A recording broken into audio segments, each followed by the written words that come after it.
Pinjol ilegal mana yang sudah punya DC lapangan? Oke, assalamualaikum warahmatullahi wabarakatuh. Video kali ini saya akan membahas terkait masalah DC lapangan pinjol ilegal. Karena masih banyak juga teman-teman di luar sana yang masih bingung sebenarnya DC lapangan di pinjol ilegal itu ada nggak sih? Ataukah jangan-jangan nggak ada gitu ya, cuman asal-asalan diada-adain aja gitu. Tujuannya buat menipu dan lain sebagainya. Perlu teman-teman ketahui, namanya pinjol ilegal tentu ya mereka beroperasinya senyap-senyap. Mereka juga tidak ada alamat yang jelas.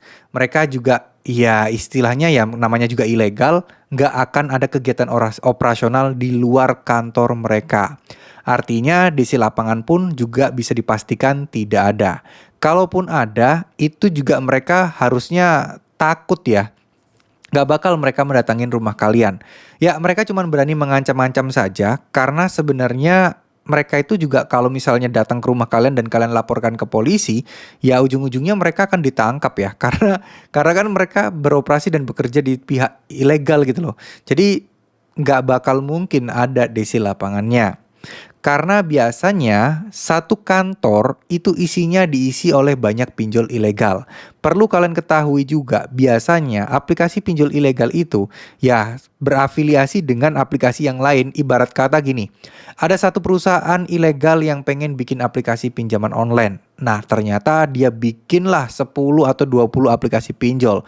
Tampilannya hanya hampir sama, hanya cuman beda di logo, beda juga di tampilan warna aplikasi. Nah, itu yang kebanyakan terjadi saat ini. Jadi kalau dipikir-pikir ya, teman-teman, kalau dipikir-pikir ya biasanya karena mereka itu suka ngancam akan ada DC lapangan ke rumah. Mereka tahu, nggak mereka doang lah.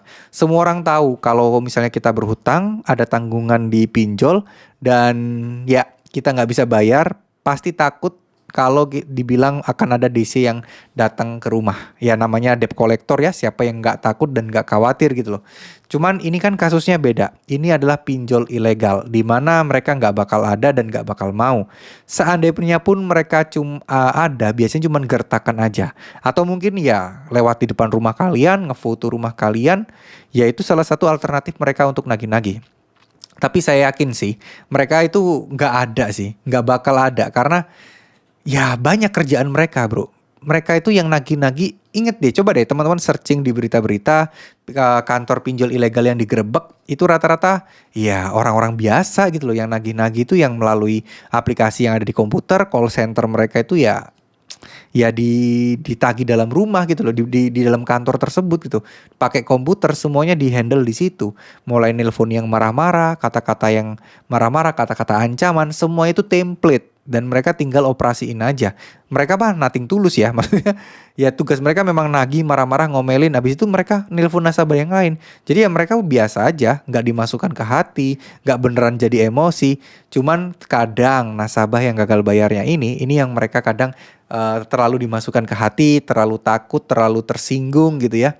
Hal seperti itu tuh wajar. Jadi ya udahlah, nggak usah terlalu dipusingkan. Masalah pinjol ilegal itu insya Allah aman. Karena gini nih, kalian mau bayar salah, nggak bayar pun salah. Ya, ketika kalian bayar, kalian akan ditandai oleh mereka. Ditandai apa? Ya orang ini bisa ditekan, orang ini mampu untuk membayar. Nah, nanti akhirnya ada tuh pihak lain yang mengelobi-ngelobi kalian. Ini ya masih dalam circle mereka juga gitu loh. Pinjaman-pinjaman oleh mereka juga. Yang pada akhirnya teman-teman akan diperas di sana nanti. Misal tiba-tiba ditransfer uang kalian, terus dikasih bunga gede, kalian bayar juga, kalian akan ditransferin lagi. Jadi kalau udah pernah bermasalah dengan pinjol legal ini, mending rekening kalian tutup deh. Rekening kalian blokir, bikin rekening baru aja. Toh bikin rekening baru juga nggak mahal-mahal amat kan. Banyak juga bank-bank sekarang yang tanpa ada saldo deposit dan juga nggak harus ke kantor juga bisa kan untuk nabung di sana seperti bank-bank digital yang ada saat ini. Jadi sementara mending pakai itu aja. Kalau data kalian sudah terdeteksi dan kalian dikerjain oleh mereka, dapat transferan dan ditagih-tagih, mending jalan satu-satunya adalah dengan memblokir nomor rekening kalian. Ya, oke, semoga apa yang saya sampaikan bisa bermanfaat. Udah nggak usah takut lagi, diancam-ancam ada DC lapangan yang bakal datang. Insya Allah sih semuanya akan baik-baik saja. Terima kasih. Wassalamualaikum warahmatullahi wabarakatuh.